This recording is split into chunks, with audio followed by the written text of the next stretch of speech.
మనం డైలీ మన ఫోన్లో వాట్సాప్ స్టేటస్లు చెక్ చేసినప్పుడు అందులో కొంతమంది కొన్ని ప్రొడక్ట్స్ని స్టేటస్లో పెట్టి వాటిని వాళ్ళ కాంటాక్ట్ లిస్ట్లో ఉన్న వాళ్ళకి అమ్ముతూ బిజినెస్ చేస్తుంటారు. ఇది మీరు కూడా ఏదో ఒక టైంలో చూసే ఉంటారు, అవునా?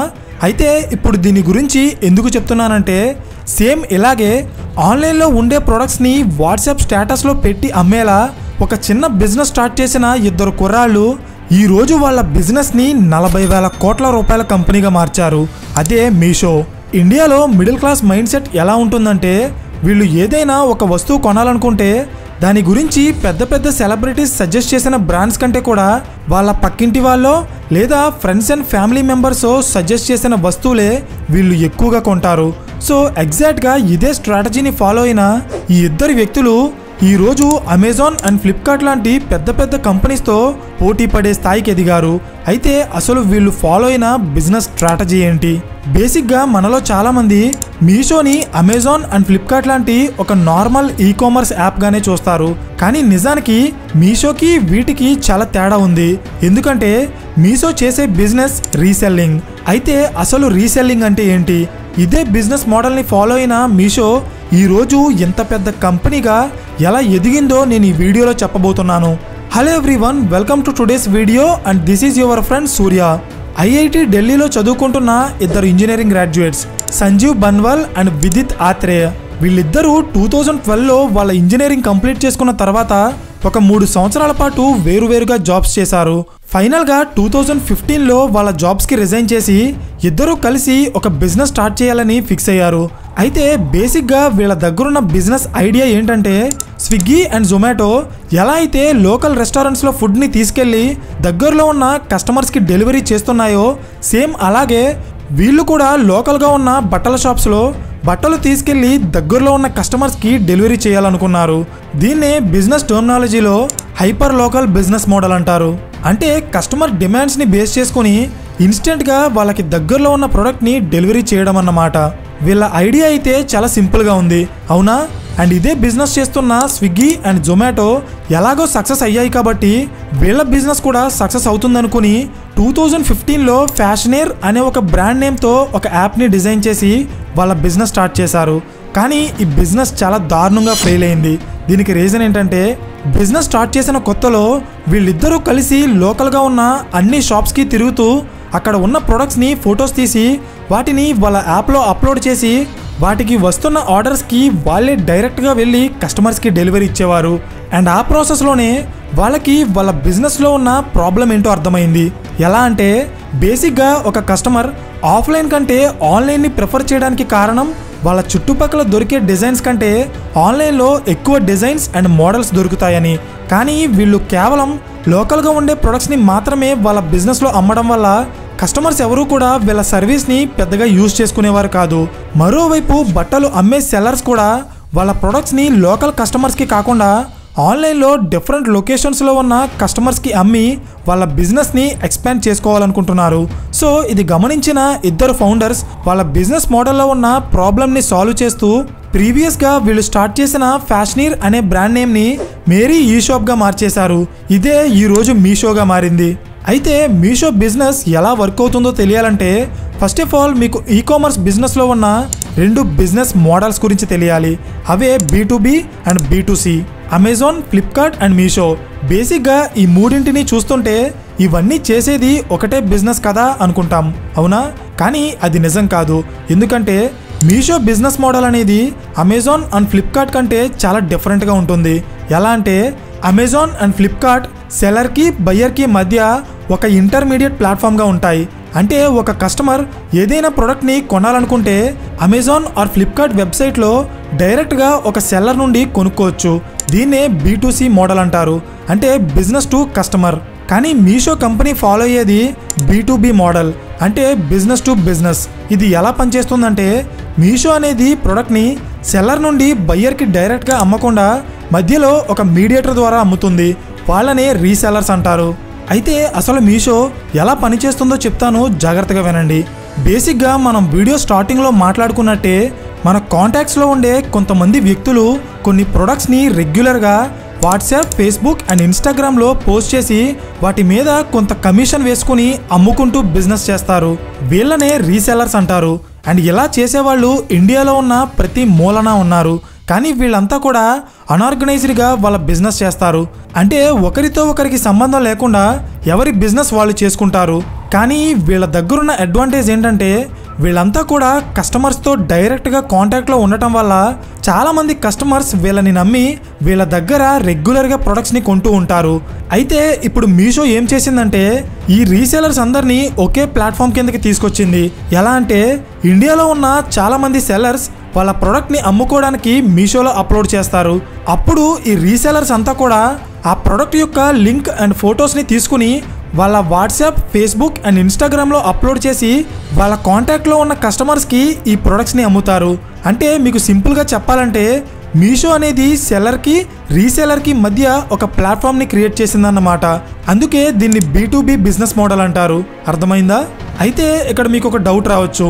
అదేంటి సూర్య, మేము ఫ్లిప్కార్ట్ అండ్ అమెజాన్లో ఎలా ఆర్డర్ చేస్తామో మీషోలో కూడా అలాగే ఆర్డర్ చేస్తాం, మాకు రీసెల్లర్స్ కానీ మీడియేటర్స్ కానీ ఎప్పుడూ కనబడలేదు అని.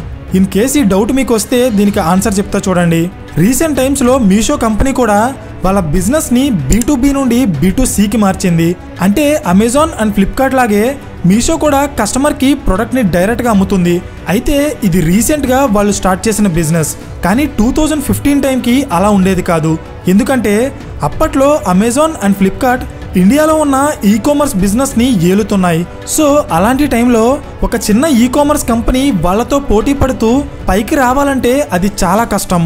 ఒకవేళ వాళ్ళతో పోటీ పడాలన్నా ఆ కంపెనీ ఖచ్చితంగా ఒక డిఫరెంట్ బిజినెస్ మోడల్ అండ్ స్ట్రాటజీతో రావాలి. అండ్ అలా వచ్చిన కంపెనీయే మీషో. 2015 టైంకి అమెజాన్ అండ్ ఫ్లిప్కార్ట్ లాంటి కంపెనీస్ ఎక్కువగా టైర్ 1 సిటీస్ మీద ఫోకస్ చేసి బిజినెస్ చేసేవి.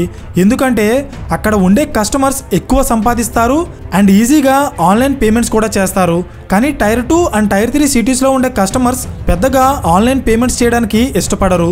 సో వీళ్ళంతా కూడా వాళ్ళకి కావాల్సిన ప్రొడక్ట్స్ని లోకల్ స్టోర్స్లోనో లేదా వాట్సాప్లో ఫొటోస్ అప్లోడ్ చేసే రీసెలర్స్ దగ్గర కొంటూ ఉంటారు. సో మీషో కంపెనీ ఇలాంటి టైర్ 2 అండ్ టైర్ 3 సిటీస్ మీద ఎక్కువగా ఫోకస్ చేసి ప్రతి చోట క్యాష్ ఆన్ డెలివరీ సర్వీసెస్ని ప్రొవైడ్ చేస్తూ స్లో అండ్ స్టడీగా ఎదుగుతూ వచ్చింది. అయితే ఇప్పుడు మీషో ఫాలో అయ్యే బిజినెస్ మోడల్ మీకు అర్థమైంది కదా. నెక్స్ట్ ఈ కంపెనీ అసలు డబ్బులు ఎలా సంపాదిస్తుందో చూద్దాం.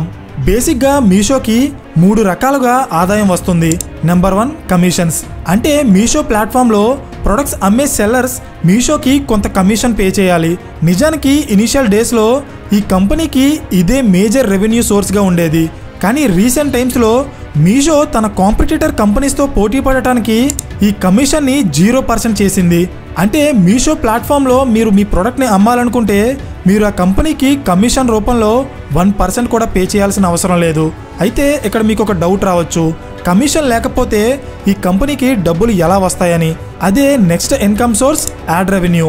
మీషో కంపెనీకి కమిషన్స్ పే చేయాల్సిన అవసరం లేదు కాబట్టి ఎక్కువ మంది సెల్లర్స్ అమెజాన్ అండ్ ఫ్లిప్కార్ట్ కంటే మీషోలోనే ఎక్కువగా ప్రొడక్ట్స్ని అమ్మాలనుకుంటారు. అంటే సెల్లర్కి మధ్య కాంపిటీషన్ పెరుగుతుంది. సో ఎవరైనా కస్టమర్ మీషో ప్లాట్ఫామ్లో ఒక ప్రోడక్ట్ కోసం సెర్చ్ చేసినప్పుడు ఆ ప్రోడక్ట్ని అమ్మే సెల్లర్స్ అంతా కూడా ముందు వాళ్ళ ప్రోడక్టే కస్టమర్కి కనబడాలనుకుంటారు. అవునా? కానీ అది ఫ్రీగా జరగదు కదా. అలా కస్టమర్ సెర్చ్ చేసినప్పుడు వాళ్ళ ప్రోడక్టే ముందు కనబడాలంటే ఆ ప్రోడక్ట్ని సప్లై చేసే సెల్లర్స్ మీషోకి కొంత డబ్బు కట్టాలి. దీన్నే యాడ్ రెవెన్యూ అంటారు. Next revenue source logistics. మీషోలో సెల్లర్ అమ్మిన ప్రోడక్ట్ని కస్టమర్కి డెలివరీ చేయడానికి మీషో కంపెనీ ఎక్స్ప్రెస్ బీస్, డెలివరీ అండ్ ఈకామ్ ఎక్స్ప్రెస్ లాంటి కొన్ని logistic and delivery services provide చేసే కంపెనీస్తో డీల్స్ చేసుకుని మీషో కంపెనీ డెలివరీ ఛార్జెస్లో కొంత కమిషన్ ఛార్జ్ చేస్తుంది.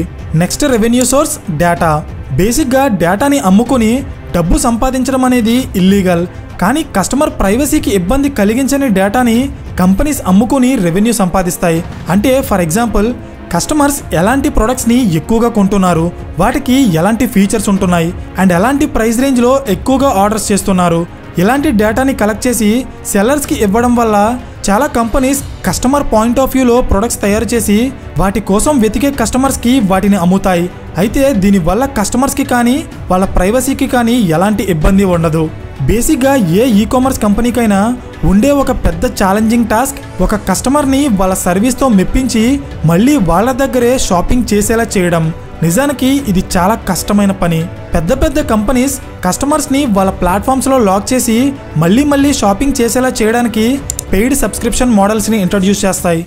కానీ మీషో కంపెనీ అలా కాకుండా రీసెల్లర్స్ ద్వారా కస్టమర్స్లో నమ్మకాన్ని పెంచుకొని చిన్న చిన్న టౌన్స్లో ఉండే కస్టమర్స్కి మీషో ఒక ఫేవరెట్ షాపింగ్ ప్లేస్గా మారిపోయింది. అందుకే 2022 ఫైనాన్షియల్ ఇయర్లో మీషో కంపెనీ 100 కోట్ల ఆర్డర్స్ని డెలివరీ చేస్తే అందులో 85% ఆర్డర్స్ రిపీటెడ్ ఆర్డర్స్. అంటే మీషో సర్వీస్ నచ్చి ఈ కంపెనీలో మళ్ళీ షాపింగ్ చేసిన వాళ్ళు 100లో 85 మంది ఉన్నారు. నిజంగా ఒక ఈ-కామర్స్ కంపెనీ కస్టమర్స్లో ఇంత నమ్మకాన్ని పెంచుకోవడం అనేది అంత సాధారణమైన విషయం కాదు. అండ్ అది కూడా కస్టమర్ ఎక్విజిషన్ కోసం ఎంత డబ్బైనా ఖర్చు పెట్టే అమెజాన్ అండ్ ఫ్లిప్కార్ట్తో పోటీ పడుతూ. సో దీని కారణంగానే B Capital, SoftBank, Meta, Sequoia Capital, BST Partners and RPS Ventures లాంటి ఎన్నో ఇన్వెస్ట్మెంట్ ఏజెన్సీస్ మీషో కంపెనీలో కొన్ని 100 కోట్లు ఇన్వెస్ట్ చేసి ఈ కంపెనీ వాల్యుయేషన్ని $5 బిలియన్ పెంచేశాయి.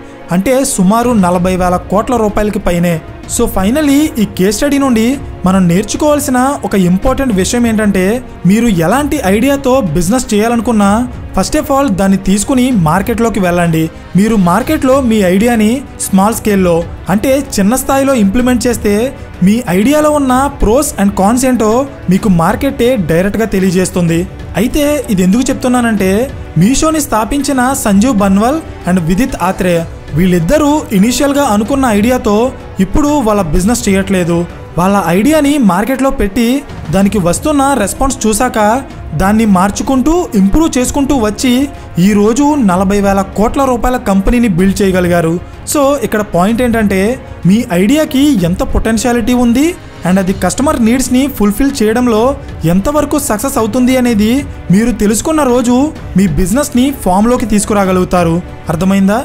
సో ఫైనల్లీ ఈ వీడియో మీకు ఇన్ఫర్మేటివ్గా అనిపిస్తే ఖచ్చితంగా లైక్ చేయడం మర్చిపోకండి. అండ్ ఈ type of business case studies ఇష్టపడే మీ ఫ్రెండ్స్ అండ్ ఫ్యామిలీ మెంబర్స్కి ఈ వీడియో షేర్ చేసి ఎలాంటి మరిన్ని క్వాలిటీ కాంటెంట్ కోసం ఛానల్ని సబ్స్క్రైబ్ చేయండి. పక్కనే ఉన్న గంట సింబల్ ఆన్ చేస్తే మేము వీడియో అప్లోడ్ చేసిన వెంటనే మీకు ఇమీడియట్ నోటిఫికేషన్ వస్తుంది.